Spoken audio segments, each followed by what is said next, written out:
मैं नोटिस करता जब भी तुम उनके बारे में बात करते हो, हनी हो, लिटिल गोलू हो, मुझे एक बहुत इमोशनल रफ्तार की आवाज आती है प्यार भाई, तो है यार, प्यार तो है ही भाई। है ना? प्यार कैसे खत्म होगा यार, मेरी जिंदगी का हिस्सा है वो। तो Raftaar, you are very honest man, I love you for it. आप लोग म्यूजिक के जरिए अपने हार्ट, गुस्सा हो, मोहब्बत हो, एक्सप्रेस करते हो। और मैं एक बात की कदर करता हूं Raftaar, I promise you and I say this live on Instagram right now, you are very honest man. आपके और एनीवे के बीच में तू मैं हो गई थी, मैंने सुना है। आपने ब्रदर गाने के देखो थ्रू ऐसा है, एक्सप्रेस किया। मैंने अभी तक किसी को एक्सप्लेन नहीं किया, पर मैं क्या कहते हैं, तरीके से मैंने वो, मैं स्टार्टिंग के पॉइंट पे कभी गया नहीं। पर वो जो सारी लड़ाई शुरू हुई थी एक बहुत बड़ी गलत फहमी की वजह से हुई थी। क्योंकि मैंने एक वीडियो में बोला था कि क्या रैपर्स पैसा कमा पा रहे हैं। मेरी टोन, अगर कोई भी, आप भी देखोगे तो आप समझ जाओगे कि मेरी टोन ये कह रही है कि lot of people are not able to feed their families because of the craft. अभी इस क्राफ्ट से नहीं कर पा रहे हैं, और ये बहुत जरूरी है कि वो कर पाए। और मैंने एग्जाम्पल दिया कि एमीवे जो है वो इतनी मेहनत कर रहा है, पर उसको उसके हिस्से का नहीं मिल रहा है। पर उस बात को बहुत गलत तरीके से प्रोजेक्ट करते हुए शायद उसके फैंस ने, जैसे वो बताता है कि उसको मैसेज करके बोला कि भाई वो कह रहा है कि एमवे पैसे नहीं कमाता है। इस बात में कि क्या रैपर्स पैसे कमा पा रहे हैं और क्या, अब रैपर्स तो पैसा ही नहीं कमा पा रहे, इन दोनों में कितना फर्क है। और इस गलत फहमी की वजह से वो गाना निकला जिसमें उसने बोला कि समझ में आया वो पैसा, कि कहते पैसे को खाएगा क्या एंड एवरीथिंग। और ऑफ लेटली, मतलब मैं हैरान हूं क्योंकि जब इंसान के पास आता है ना, तब वो समझ नहीं पाता है कि वो क्या बोल रहा है। ऑफ लेटली मेरा भाई भी बोलने लग गया इंटरव्यूज में कि मेरे पास पैसा है, मेरे से कंपेयर मत कर, मेरा टूथब्रश ऑटोमेटिक है। तो मतलब मैं उसको भी यही समझाने की कोशिश कर रहा हूँ कि तूने बात गलत समझी। और वो एक बात गलत समझने की वजह से वो पूरा एक कल्चर इवॉल्व हो गया। क्योंकि देखो हमारा ऐसा हिसाब है कि अगर जवाब ना दो तो बेबस, और जवाब दे तो बंदा फेमस। पर हमारे पास बच क्या वाह, जाता है, अपने आप को डिफेंड भी करना पड़ता है। तो ना चाहते हुए भी मुझे अपने आप को डिफेंड करना पड़ा, और वो इतना अगली हो गया कि उसकी वजह से फॉर्म, जो एक फैन बेस सा बट गया कि उसके तरफ के फैंस, इस तरफ के फैंस, इस तरफ के सुनने वाले, उस तरफ के सुनने वाले। और वो आपस में जबरदस्ती लड़ते रहते हैं कि मतलब देख मेरे, मतलब अब पता है क्या हिसाब हो गया, आपस में सब कहते हैं किसका किससे बड़ा। मतलब वो बच्चों वाली लड़ाई हो गई है। और हम चाहे तो ये बंद कर सकते हैं, पर बंद करने का कोई नाम ही नहीं है, कोई ऐसा जरिया ही नहीं मिल रहा है। क्योंकि वहां से कुछ होता है तो यहाँ से चालू हो जाता है, यहाँ से आता था वहां से वापस आता है, फिर दोनों लगे रहते हैं। और मैं बीच में आता रहता हूँ फ्री में। और जब अगर फैमिली वाले कुछ कर रहे हैं तो उसके लिए मैं कोई भी ब्लेम ले सकता हूँ यार, मैं क्या कर सकता हूँ। अभी रिसेंटली बात हुई थी कि एमीवे ने बोला कि कृष्णा ने मेरे को डिस किया और रफ्तार ने करवाया, क्योंकि मेरी बीट थी उसमें, and I am a beat producer, I have so many beats that I have given to Krishna, he chose one of those and dissed him. पर मैं साथ में आया ना, पर कोई बात नहीं, मैं उसका ब्लेम ले लूंगा। क्योंकि मेरा जो उसमें रोल था वो था, मैंने बीट बनाई है, यस बनाई है, मैं उस बात से पीछे कैसे हटूं। पर आप देख रहे हो ये छोटी चीजों की वजह से ना, कि बाल का खाल निकालने की वजह से सब कुछ गंदा होता जा रहा है, which can be avoided. Imagine if his fans and this side of people, जो हमारी साइड के लिसनर्स है, वो सारे जुड़ जाए तो सीन कितना बड़ा होगा। अभी बंटवारा हो रखा है, और वो अच्छा तो लगता नहीं है, पर क्या करें, we are MC, we are writers. और एक एमसी का पहला रोल है स्ट्रीट क्रेडिबिलिटी कमाना, और वो कैसे कमाता है, अपनी बातों को अपने पेन से जता के। क्योंकि सिंपल सी बात है भैया, देखो जब तक कलम से बात है तब तक शर्म से बात है, जब तक चलेंगे हाथ तो नरम हालात है। देखो मैं सिर्फ ये कहना चाहता हूं, मैं आर्टिस्टों की कदर करता हूं, आप दोनों फिनोमिनल आर्टिस्ट हैं। The medium, which is hip hop, has become an anthem because of all of you hundred performers. Percent 100%। Love, respect, maybe all be like one family and take music, hip hop to the next level, which you all are anyways doing. तो मैं जितने भी वहां पे कलाकार हैं उनको salute करता हूं मेरे भाई। और मैं जानता हूं आप लोग ये सब जो करते हो मेहनत से करते हो, इज्जत से करते हो। We all love and respect each other, right brother? 100% man, 100%। और वो बहुत जरूरी है, क्योंकि आप नहीं चाहते कि आपकी लेगेसी सिर्फ ये हो, आज से कई सालों बाद जब जाके आप पे स्टडी हुआ करेगी। देखो हम बहुत सही समय पे हिप हॉप में आए थे, जब इंडिया में हिप हॉप बढ़ रहा था। तो शुरुआती दौर के जो नाम गिने जाएंगे उसमें बाय डिफॉल्ट हम लोगों का नाम आएगा।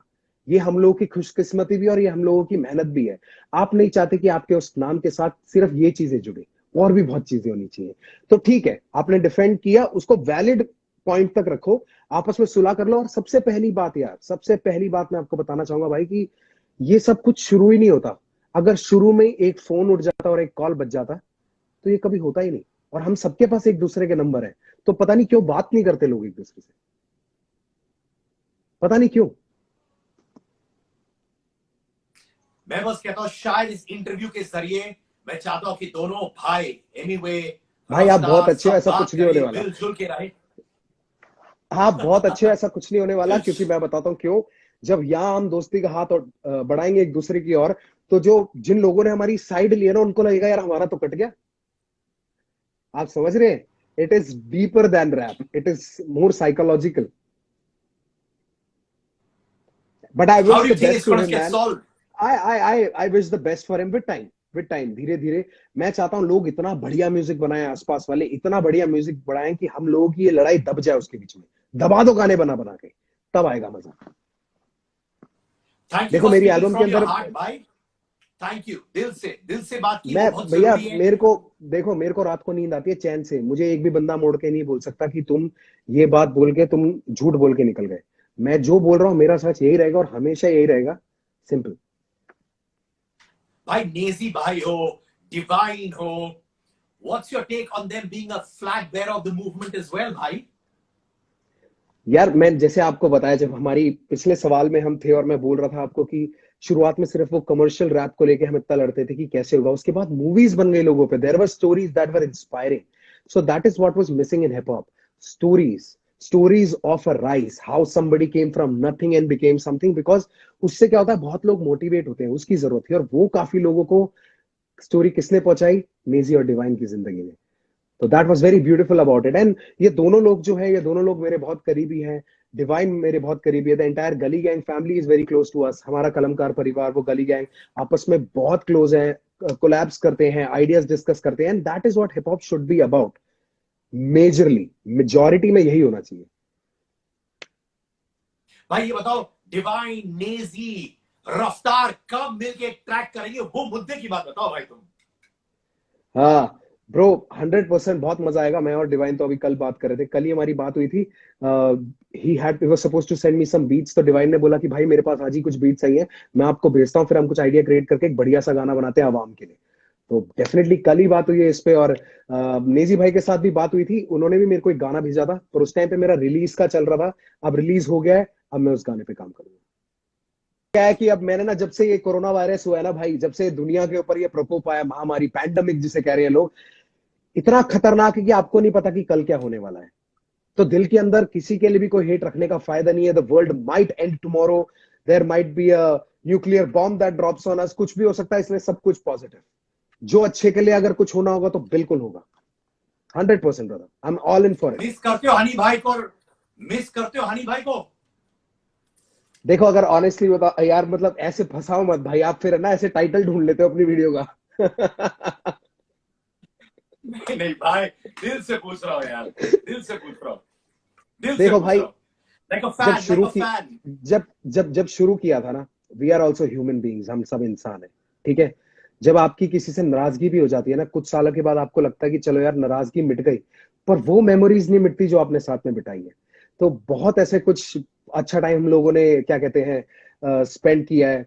बहुत गाने साथ लिखे हैं, बहुत घूमे हैं, बहुत बातें करी है, मस्ती करी है। तो वो टाइम जरूर मिस करता हूँ, क्योंकि उस टाइम में मेरा पहला क्रू बिल्कुल साथ में थे। जो हम ब्लैक वॉल स्ट्रीट देसीज थे, इक्का, गोलू, मैं, साथ में बैठना, गोलू की छत पे बैठ के गाने लिखना, उसके कमरे में ग्राफिटी बना देना, वहीं पे बैठ के वो मेरे को लेने आता था गाड़ी में ओखला जाने के लिए, मतलब रिवर्स आता था। तो वो सब जो अच्छा पार्ट है इसका। जो इक्के के पापा है वो उसको बाहर तक बाइक पे छोड़ने आते थे।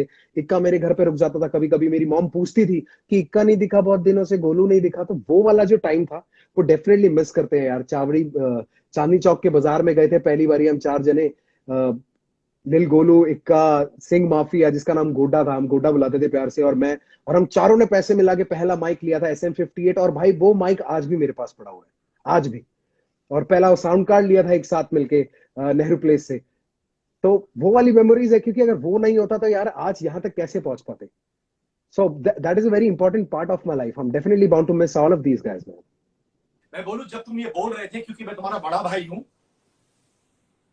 मैं नोटिस करता जब भी तुम उनके बारे में बात करते हो, हनी हो, लिटिल गोलू हो, मुझे एक बहुत इमोशनल रफ्तार की आवाज आती है प्यार भाई। तो है यार, प्यार तो है ही भाई। है ना? प्यार कैसे खत्म होगा यार, मेरी जिंदगी का हिस्सा है वो। आप समझ सकते हो भाई कि मतलब जब आप चलना शुरू करते हो तो जो साथ चलते हैं उनसे लड़ाई भी हो जाए, पर वो आपके साथ चले थे, ये बात भूलना सही नहीं है।